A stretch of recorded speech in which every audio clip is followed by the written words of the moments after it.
ये लाठियाँ, ये तशद्दुद, ये मुकदमे हमें हमारे मकसद से पीछे नहीं हटा सकते। हम राह हक के मुसाफिर हैं और इमरान खान हमारा लीडर है और हक की लड़ाई लड़ रहे हैं और ये आखिरी दम तक लड़ाई लड़ेंगे जब तक हक की फतह नहीं होती, सच की फतह नहीं होती, इमरान खान रिहा नहीं होता।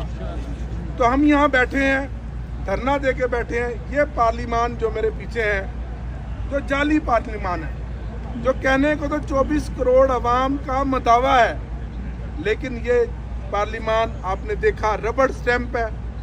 26वीं आईनी तरमीम हो या पीका एक्ट हो, इस पार्लिमान ने आमराना पॉलिसियों के तहफ़्फ़ुज़ के लिए अभी तक वोट किए और लेजिस्लेशन की है।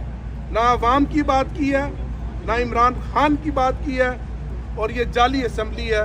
हम यहाँ बैठे हैं, मेरी क़यादत यहाँ मौजूद है, उमर अयूब खान साहब मौजूद है, असद कैसर साहब मौजूद है, जनरल सेक्रेटरी सुलेमान अकरम राजा साहब मौजूद है, चेयरमैन बैरिस्टर गौहर अली खान साहब मौजूद है, जरताज गुल साहिबा हमारी पार्लिमानी लीडर मौजूद हैं, और हमारी बहन सेनेटर साहबा और बाकी अरकान को असम्बली बैठे हैं। हम अपना ये एहतजाज जारी रखेंगे